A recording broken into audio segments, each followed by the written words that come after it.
Hello, and welcome back to another edition of Potluck, your everything and anything talk and entertainment TV show.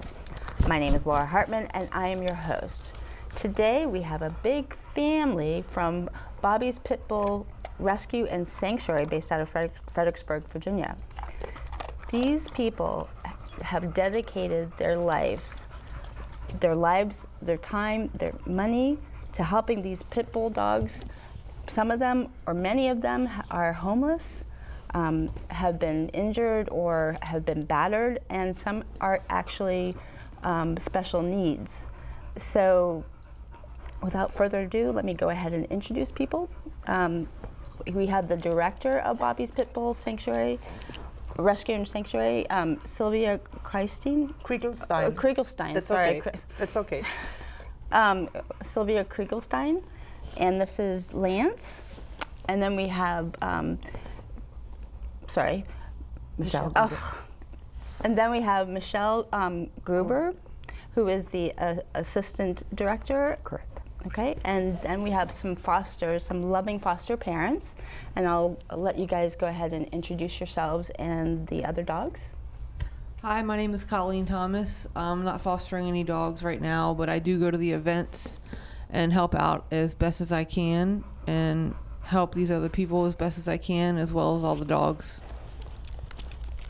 Hi, I'm Amanda Myers. I'm a foster for Bobbie's. This is Mary Poppins. Hi, I'm Orlando Perez, and this is Gracie. I'm Dylan Holden, and this is Luna. She is 12 weeks old tomorrow. Oh, happy birthday to Luna. So thank you, and welcome to the show. Well, thanks for having us.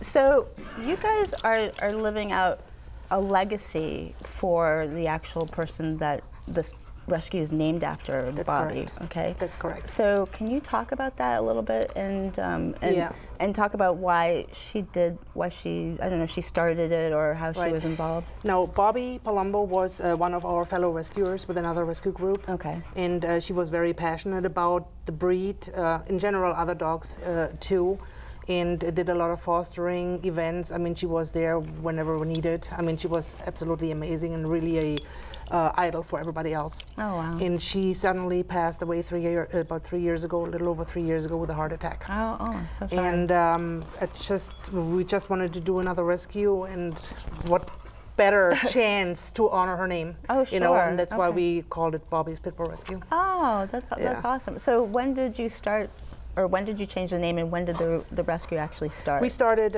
in January 2016. That's when we got incorporated. We were incorporated down in Spotsylvania.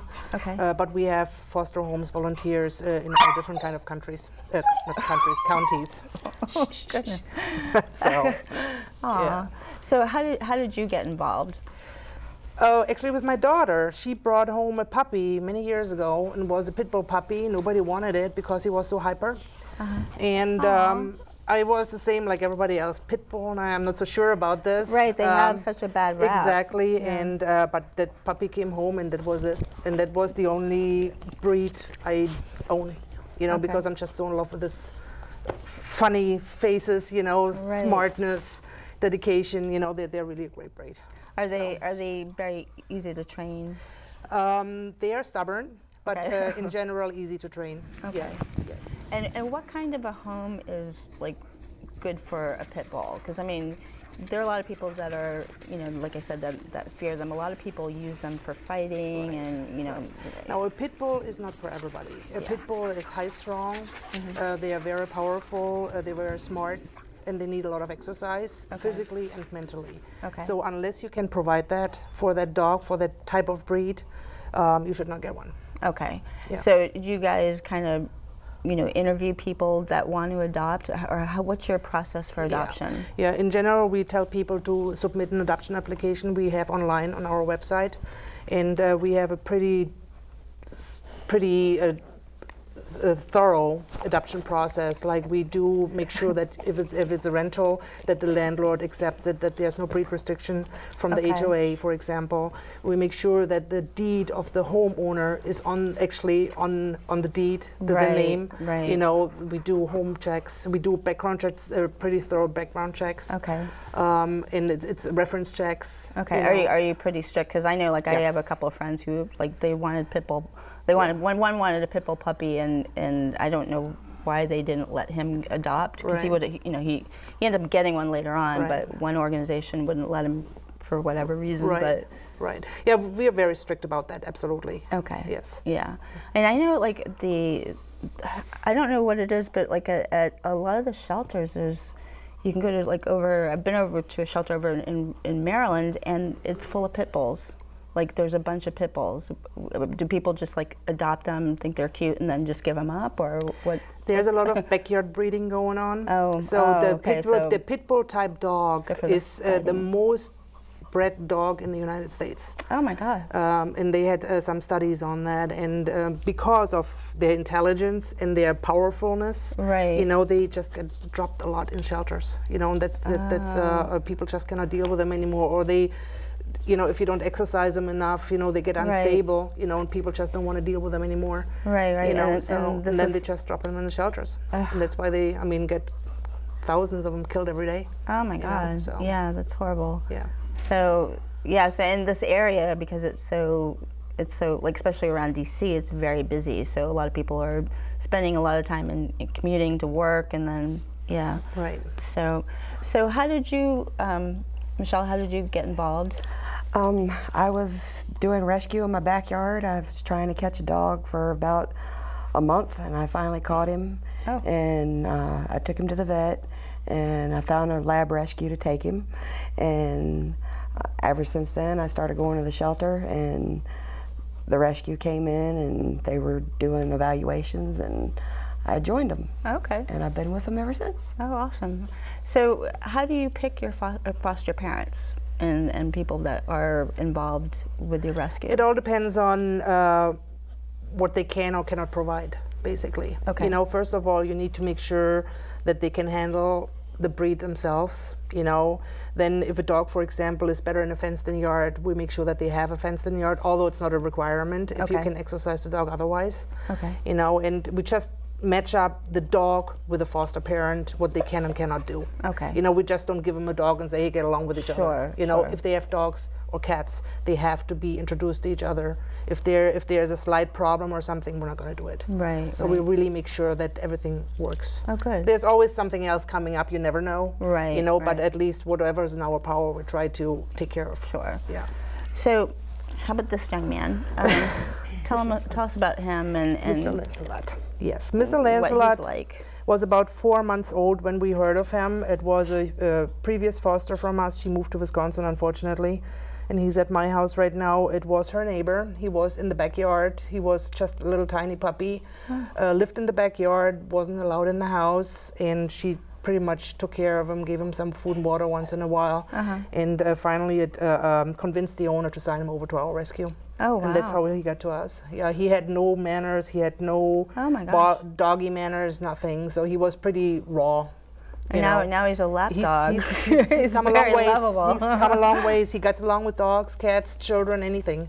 You know, he's really a good boy. So he's a good home to be able to be around other dogs and cats. That's great. I mean, he's obviously wants to play, and he's still young, you know. And he's a talker. And he's a talker, correct. He's a talker. Yeah. Aww. So, but he's really chill in general. I mean, he's crate trained. He's house trained. Okay. You know, so. Is he good with, like, little kids? Yes. Okay. Yes. Okay. Although it has to be the right family, because if they run and play by accident, they can push a child over. Sure. So somebody needs to be okay with that. Right. You know, and if they're not okay with that, they should get an older dog. Right. You know, Okay.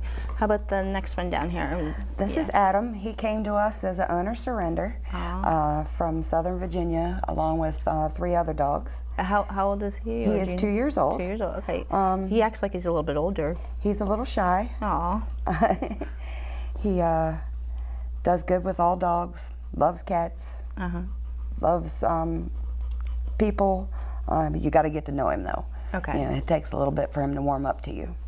and he would prefer to be with older kids. Okay. He doesn't like a lot of noises and screaming and all that good stuff. Aw. So Okay. we'd like to find a home with him, for him that has kids age 12 or older. Okay. Or a single. Or a single couple. family, couple, single person. Right, right. Great. And these adorable puppies up in the front, Rolando's holding on to. This is Luna, and this is Gracie. And they were turned into the shelter when they were 3 to 4 days old when their mother passed away. Oh my gosh. They came in with, they were cold, had frostbite on their feet, and we bottle fed them every 3 hours for a couple of weeks, and they made it, and they're now, Monday they will be 12 weeks old. And once they get spayed, they're going to go up for adoption. So were these the only 2 puppies? Were there other puppies? There were 4 puppies, 2 didn't make it. Oh, that's too bad. Well, at least these guys did. Yeah, they're doing well. Wow. Okay. And they'll at what time will they be able to be They adopted? have to be spayed first. They're both female. Okay. They have to be spayed, and to adopt them, you have to apply online Okay. And your website is at the website. and It's bobbiespitrescue.org. yeah, we'll repeat that again so Yeah. people Yeah. people know. And these aren't the only dogs we have. We have several dogs on the website. So Right. even if you don't see a dog that would fit your family here, you should go on the website and check. There may be others that weren't able to bring them all. Okay. Okay. Great. And Amanda's? Miss Poppins. This is Mary Poppins. She's about 3 years old. She came from a local shelter. She is a great dog. Big lap dog. She just wants to be in your lap all day, cuddle. She's good with large dogs. We recommend a home without small dogs or cats. And she absolutely adores children. So she'd be a good fit for active family with kids of any age, really, and just no small dogs or cats. So, what happens if you take her out for a walk and she sees another small dog? She's fine. She's not leash reactive. We just, Okay. she has a bit of a higher prey drive, so we just don't let her interact with small dogs Oh, okay. face to face. But when she's walking, she's fine. Is she fine with other bigger dogs? Yeah, she's fine with large dogs. Oh, Yeah. okay. Okay. With proper introductions. So why do you think that is? I mean, like like this one is particular, and that one's particular about being around other dogs. I mean, it's really just the dog. Some dogs are like that. Some prefer their space. Some like certain. I guess it's like humans. It's just like humans. Yeah, some dogs prefer their dogs that are calm, have a calmer energy. Some dogs are okay with any dog. Okay. Yeah, it's just like humans. You like some people and you don't like Right. other right. people. Okay. Okay. Awesome. So you guys take care of special need dogs too. I know there's one on your website where the dog came from Houston. Right. And has no tail and one of the legs is missing. So Right. can you talk about that one? Yes, we had, when was it, last year in September, a local organization went down to Houston to help with the disaster relief, and brought a whole van load of dogs up. Oh wow. And we met them and took 4 of them in. And one of them was Joy. She had a mangled leg. She had no tail at the time when we got her. And we later found out that she apparently was in an accident. Oh no! Was it from the storm? No, they it was had down there? previous, okay. prior to the storm. Oh. And she came to the shelter, and they amputated her leg there, but they had limited funds, so they could not take care of her leg, so it had to heal on its own. Okay. And we had an MRI and X-rays done, and it was unrepairable. Oh, basically, no. and they X-rayed the tail too. The tailbone severed from the spine itself. Oh, ow. Yeah, so we had the leg amputated just recently, 3 weeks ago, something wow. like that, and she's running around like never anything happened already. Oh my goodness, yeah. So they heal pretty well. Wow. Yeah, so I have a friend who his dog just had to have an amputation. Right. He didn't think, he thought maybe that she'd be laying around for like a week or so, but she got up like the second or third day. They heal so well. I mean, I had her in my house. I mean, a week later, I was like, So she was running up and down the stairs basically already. Right.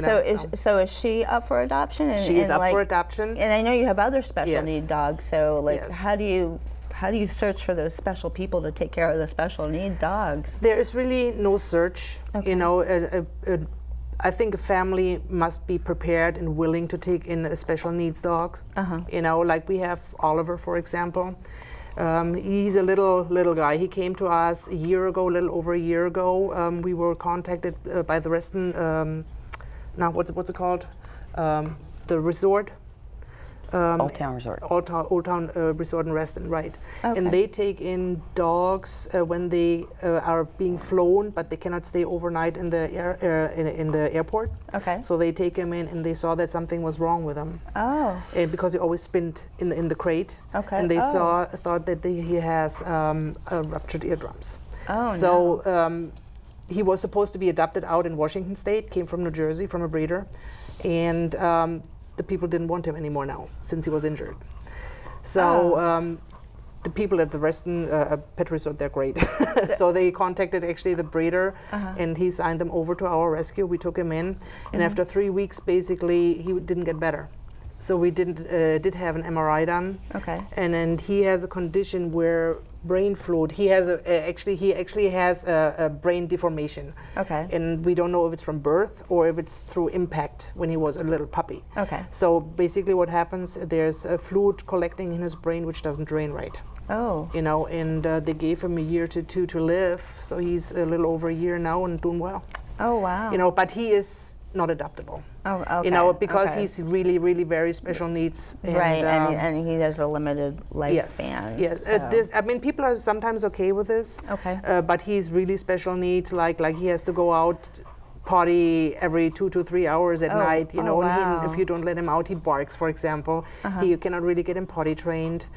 And it's different things. Right, you know, right. so you really need to be up for it. And quite honestly, I don't know if I want to let him go really far away where I don't know what happens to him. Right. It sounds like you're attached. Exactly, you know, so you get attached to these guys. Yeah. Although they drive you crazy sometimes, you know, but you get attached. Yeah, I know absolutely. I'd be a foster failure, for sure, definitely. So, yeah. So we had Henry, and who else do we have? Pepper is the same thing. He's about the same thing what Oliver has, just lighter, not as bad. Oh, wow. Yeah. So will Pepper be able to be adopted? He will be adopted if he finds the right home. Right. Again, we're really picky. We're really picky. Yeah. You know, because you cannot just push him around. Yeah. No, you know, I imagine. Right. I imagine. So I know it's expensive to have a dog or a cat or a pet. I mean, so what do you do? I know you have some events coming up. So I know do your events help you to raise some money to like pay for, you know, the travel expenses for these dogs and medical and anything else? Well, the most we have a lot of events coming up, you know, and we do a lot of events because it's just, I mean, everything. The money 100% goes to medical care most of the time, and then of course food, you know, and stuff like that, and preventatives, you know, whatever. So we constantly have to raise money in order to be able to provide that care. Right. You know, I mean, there's a lot of times where, I mean, our volunteers even put extra money in just to continue do what we do because we just cannot get that money together. Yeah. You know, and without these people, we're just, I mean, like everybody else, other rescues are probably in the same boat. Oh yeah. You know, yeah, definitely. I know, like Amanda helped me catch a puppy that was running around in my neighborhood for was it almost 2 weeks. And then I know she was paying out of her own pocket for stuff, you know, so. That was interesting, but I really I can't believe what you guys go through, and like what she did was, I mean, she was camped out in my yard like day and night trying to get this puppy. So, and I never thought it was so hard to catch a dog, but you know, maybe that's something to discuss if somebody sees a puppy or a dog, not to chase them and just kind of just sit down or kind of like not look their way and let them come to you. Right. So how many people are in your organization right now?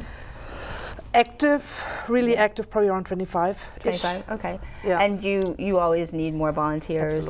Absolutely, dedicated volunteer if possible. You know, there's a lot of people who have the compassion, you know, And you know, it's just a matter of trying to fit it in your lifestyle, how much time you can dedicate and all that stuff. Right. So it's really difficult sometimes to sort it out. Okay. You know, you have a lot of people applying, and then they never show up. Oh no. You know, so it's a sorting process just to Sure. get the volunteer base, you know, Right. so that you can actually function.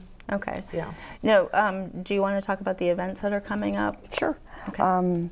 We have Lake Anna Brew Fest coming up on in 2 weeks. I'm not sure of the date right off the top of my head. The 19th.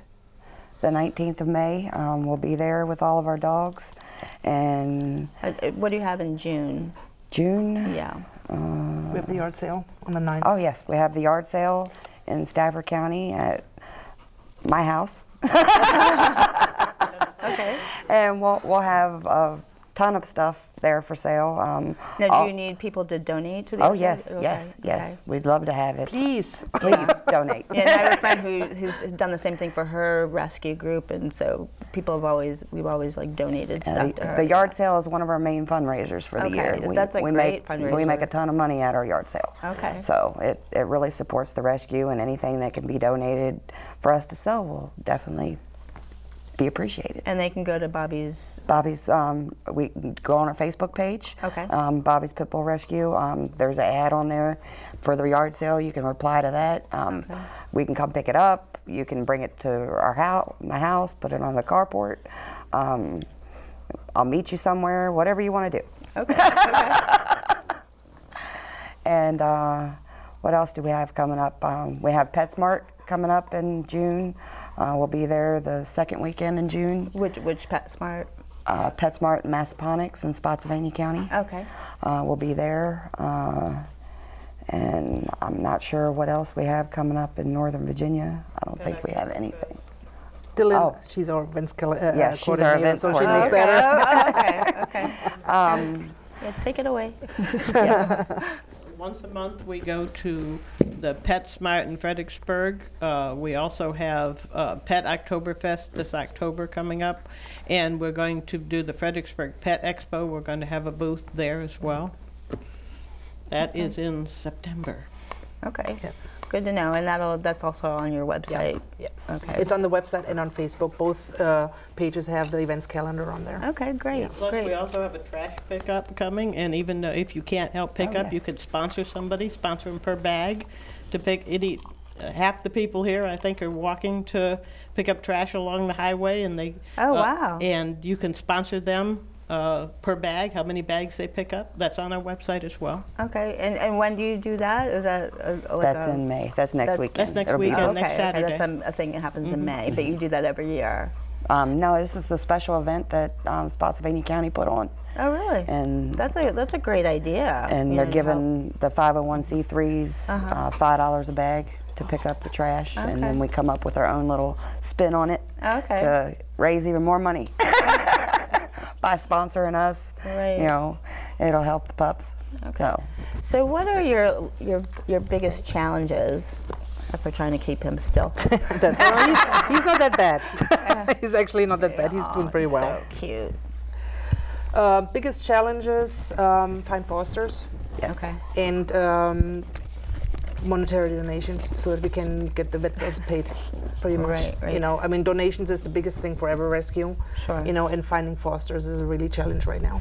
Do you work with specific vets in the area at all? Yes. Okay. Yes, we And have a then- vet down in Fredericksburg we work with, and we get a discount, you know, Okay. on the services, which is great. You know, special spay neuter rates. Oh, nice. You know, so which Okay. is nice. Yes. Oh, that's good. That's Yes. great. I know that sometimes they're not always available. You know, I have a friend who is with a rescue, and her vet was sometimes not available, and it's I know it's a tough thing to deal with. You know. Right. So. Oh, they're pretty great. You know, I mean, and we've been dealing with them for many years already. Okay. You know, so Okay. they're pretty great in what they're doing Awesome. and how they are available and all that stuff. That's great. And they're pretty down to earth too. They're Tidewater Trail Animal Hospital down there, Okay. and they just tell you how it is, you know, and they don't make you pay excessive, you know, Oh, just yeah. because they want to make money. You Right, know, right. so they give you some other suggestions, you know, just to save some money, Okay. but take care of the dog. Okay. You know, so I mean that's priority number one, obviously. Sure. You Sure. know, so. So, Do you work with like any other rescue groups? Like, do you communicate with them, or like if somebody says, "Oh, there's," you know, like what happened in Houston, or if there's like a bunch of dogs that are going to be put down, like in Alabama, do you guys go down and grab them? We do. We did a huge rescue with another rescue in Fredericksburg, Old Dominion Humane Society, and 13 other rescues. We all went down and saved over 100 dogs. Oh, wow. Yeah, wow. Down in Southern Virginia. So do you just do pit bulls and pit bull mixes, or do you ever bring in like other? Every once in a while we'll bring in, I mean, we had a beagle. Okay. We had a beagle, we had a poodle, we had, what else did we have? We have a Foxhound. corgi mix Yeah, at the moment that right. took us 5 months to catch. Oh my gosh. Yeah, he was a handful. Wow, the little dogs are. That was the outreach program we're doing. We do an outreach program too, where we help with spay and neuter of low income or homeless people. Okay. And helping the people at the same time somehow. Right, you know, right. it just goes one hand in hand, I guess. Oh wow. So, and actually last year we had saved some puppies from under a trailer from some roaming dogs, and there were 5, and they were like a hound corgi mixes. Okay. And they were tails, a couple of tails were frozen, they fell off already. Oh my gosh. And then they had nothing to do with pit bulls pretty much. So, but we took them in, took care of them, and adopted them. I mean, like this, you know? these two were almost frozen too. I mean, like you don't think of that. Like, I mean, you know, I mean, like I'm a pet person. I mean, like in the wintertime I have a very pet-friendly house, and as Amanda knows, I put heat outside, and blankets, and now I have hay under my deck because of her. So, so they flock to my house. But you know, maybe like other people should do. Or I know other people in my neighborhood also like try to do the same thing during the cold months. And this is not, Virginia's not cold like other states, so I can't even imagine, you know, having. There's a lot of education to do with people still. Yeah. You know, people are still not educated and think it's just a dog sometimes. Progress has been made big time in the last few years, I would say. Okay. But it's still a lot of work to do. Right. Just to change the perception. Okay. You know. So. Well, we've run out of time. Already? I know. So hopefully all of these dogs, except for the 2 puppies, because they're waiting to be fixed, are up for adoption. That's right. Right? And the puppies, their applications are available online. Oh, okay. We're taking applications for them right now as well. Okay. All of them, actually. Yeah. Okay. Hey, what are you doing? But I'm sure Being like, a thief. the puppies are probably more easy to adopt compared to the older ones. Usually in general, but we're really picky with the puppies because they have to go to the daycare and they have to go to training. Okay. You know, okay. Okay. Yeah. Okay. So if you're just tuning in now, make sure you catch us on the web at www.potluck-online, and make sure that you go to Bobbie's Pit Bull Rescue and Sanctuary. rescueandsanctuary.com. No, it's Bobbie's Pit Rescue.org. BobbiesPitRescue.org. So yes. Thank you again, and we will see you next time. All right.